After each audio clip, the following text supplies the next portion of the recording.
For most of this war, Russia has operated with a quiet advantage it rarely advertises. Movement, heavy equipment could be pushed forward with the assumption that stopping it would force Ukraine to expose itself. Every attempt to interrupt that movement usually meant Ukrainian units had to show their hand first. Drones appeared, launch teams revealed positions, artillery gave away firing locations. That pattern trained Russian commanders to feel comfortable inside a certain depth band. That comfort no longer exists. Ukraine broke it by doing something Russia didn't plan for, taking a British missile designed for fast jets and turning it into a roadside ambush system that punishes movement without announcing itself. This is Brimstone, and Ukraine didn't treat it like a missile. It treated it like an invisible trap. Brimstone was never meant to be fired by infantry teams hiding in tree lines. Its original purpose was hunting armored vehicles from the air at speed across wide battle spaces where targets didn't have time to react.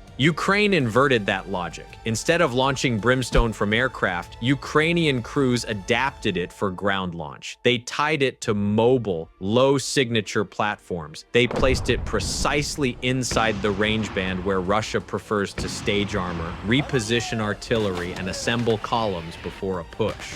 That decision reshaped the battlefield because the effect wasn't just physical, it was psychological. A destroyed vehicle matters, a disrupted movement plan matters more. Once Russian units realized that a road could be watched without a visible firing unit nearby, behavior changed. Routes that felt routine started to feel risky. Timelines stopped holding. Decisions slowed before contact ever occurred. That's where Brimstone does its real damage, not at the point of impact, inside the decision chain. When a convoy commander starts wondering whether a missile might already be tracking the approach lane ahead, tempo disappears, confidence erodes, movement stops feeling automatic. That hesitation spreads upward. Now here's the part that often gets missed. Brimstone isn't feared because it's large. It's feared because it's intelligent. In its modern forms, Brimstone uses a millimetric wave radar seeker with an optional laser guidance mode. That combination allows it to engage moving targets while operating inside cluttered, ambiguous battle spaces with a level of discrimination older anti-armor weapons simply don't have. That matters in Ukraine. The front isn't clean, civilian vehicles move near military traffic, decoys sit next to real assets, electronic warfare distorts sensors, drones flood the airspace. A weapon that can be launched quickly, make its own decisions after launch, and allow the launcher to disappear immediately fits this environment far better than the classic anti-tank model. Ukraine understood that early, and so did the UK. British officials didn't hedge when Brimstone appeared in Ukrainian hands. They didn't express concern about employment methods. They didn't retreat into silence once the missile showed up on trucks instead of aircraft. They acknowledged its effectiveness. That tells you what this story actually is. This isn't about Britain sending a missile. It's about Ukraine taking a weapon designed for air warfare and building a ground-based system around it that punishes Russian armor precisely where Russian planners feel safest. Once you understand how that system works, the launch rails, the vehicles, the geometry, the target selection, the continued British support stops looking political. It starts looking logical. Ukraine didn't just fire Brimstone. Ukraine built a method around it, and that method is what's making Russian movement expensive. To understand why Brimstone works this well in Ukraine, you have to forget how most people think about anti-tank weapons. Brimstone was never designed to be point and shoot. It was designed to remove decision-making from the operator at the moment it matters most. That design choice is everything. Originally, Brimstone's job was to allow aircraft to attack armored vehicles without lingering over the battlefield. The missile wasn't meant to be guided manually after launch. It wasn't meant to keep a pilot exposed. Once released, it was supposed to finish the problem on its own. Ukraine realized that logic translated perfectly to the ground. When Brimstone is fired from land, the same principle applies. The launcher doesn't need to remain visible. The crew doesn't need to guide the missile. The engagement doesn't require continued exposure. The missile leaves, and the decision process transfers from the operator to the weapon. That single feature reshapes how the fight unfolds. Brimstone's seeker logic allows it to work inside a defined engagement zone rather than chasing a single pre-selected target. From the missile's perspective, it isn't hunting a tank. It's searching a space where armored vehicles are expected to appear. That changes how Ukraine thinks about targeting. Instead of waiting for a perfect visual confirmation, Ukrainian crews can treat roads, approach lanes, and staging areas as kill zones. The missile is told where to look, not exactly what to hit. Once launched, it scans for armored signatures and commits only when it identifies a valid military target.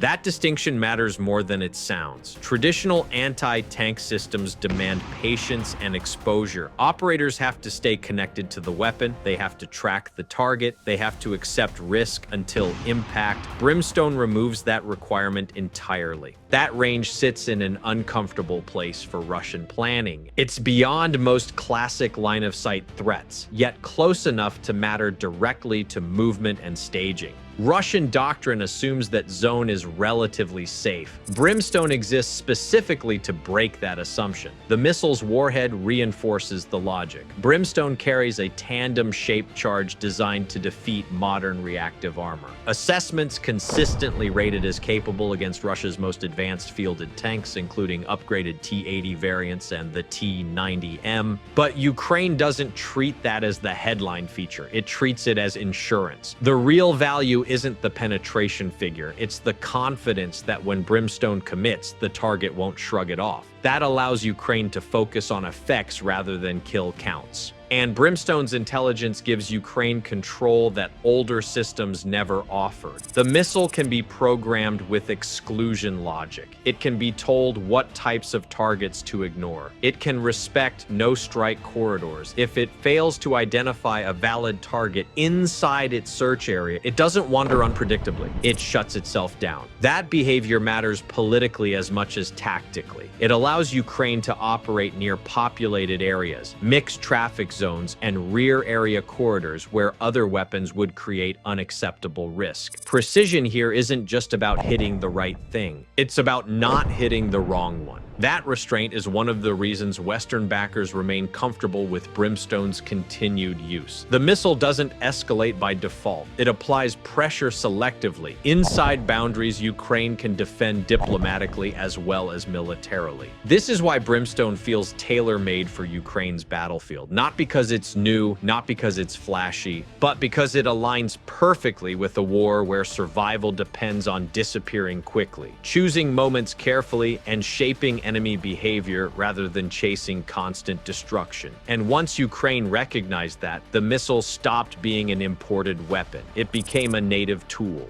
The most dangerous part of Ukraine's Brimstone strategy isn't the missile. It's how the missile is allowed to appear and disappear. Ukraine didn't integrate Brimstone into a visible system. It didn't surround it with radar or give it a fixed footprint. Instead, it hid the weapon inside normal movement where Russian sensors are already overloaded and judgment errors are common.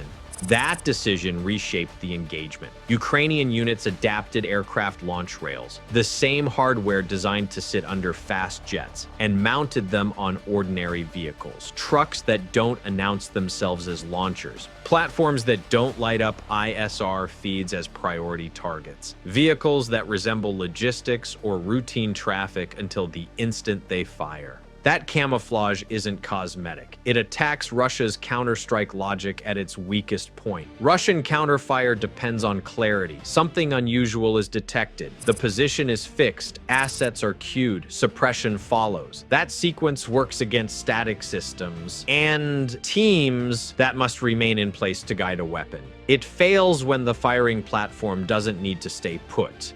Brimstone allows Ukraine to break contact immediately. A truck enters a pre-surveyed firing area. Nothing rises, nothing broadcasts. The launcher elevates briefly, fires, and the vehicle leaves before Russian observers can form a confident picture of what just happened. When reaction comes, there's nothing left to punish. That isn't improvisation. It's signature discipline. Ukraine understands that modern survivability isn't about armor thickness or concealment alone. It's about how briefly you exist as a target. Brimstone fits that logic because the missile doesn't require post-launch attention. Once it leaves the rail, the launcher's role is already finished. That forces Russia into an uncomfortable position. A classic anti-tank team can be hunted, a static launcher can be suppressed, a mobile platform that blends into traffic forces Russia to treat everything as suspicious. That's where pressure begins to spread. Russian columns don't see a firing unit. They don't detect a guidance beam. They don't receive early warning. They just experience impact from a direction they didn't expect, at a distance they assumed was safe. After that, movement stops feeling routine.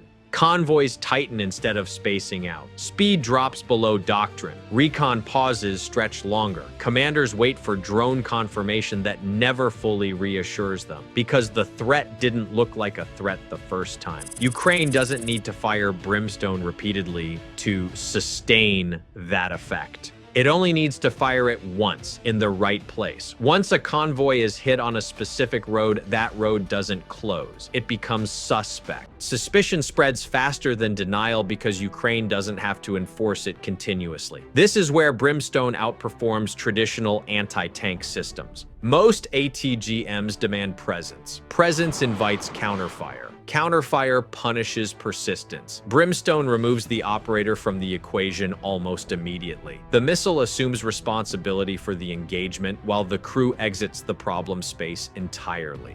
The threat becomes episodic rather than constant, which makes it far harder to plan against. That's exactly why British officials didn't react negatively when footage of ground-launched Brimstones appeared. There was no panic about misuse, no distancing language, no sudden policy tightening. British defense figures openly acknowledged that Brimstone could be effective from land. That wasn't diplomatic politeness. It was recognition that Ukraine had placed the weapon inside its most efficient niche. From London's perspective, this wasn't escalation, it was discipline. The missile wasn't being fired indiscriminately. It wasn't being used for spectacle. It was being used to quietly reshape how Russian units move before contact ever occurs. Once that's understood, the resupply pattern stops looking surprising. The UK isn't just sending missiles, it's reinforcing a method that turns roads into questions, movement into risk, and confidence into something Russian planners struggle to restore. That's what Brimstone became in Ukrainian hands, not a launcher you hunt, a moment you fear.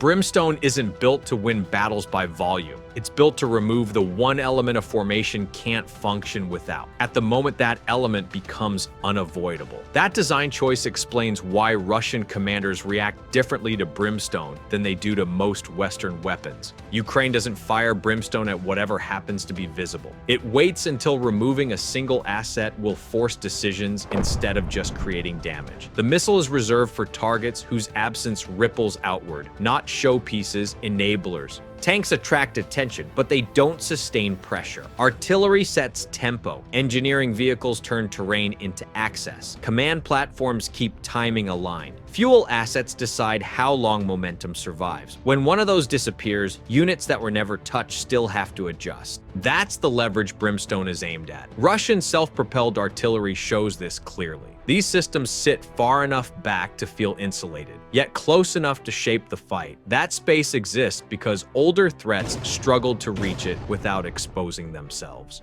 Brimstone was designed to live there. When one of those guns is removed, the effect spreads forward immediately. Fire support hesitates, infantry advances lose confidence, armor pushes slow because coverage no longer feels dependable. And because the strike doesn't come from a visible battery or fixed launcher, Russian units can't tell whether the loss was chance or warning. That uncertainty lasts longer than the explosion. The same logic applies to armor. Brimstone isn't used to trade shots. It's used when vehicles are moving, spacing compresses, and options narrow. The missile doesn't need guidance after launch. It scans a defined space, identifies armored signatures, and commits on its own.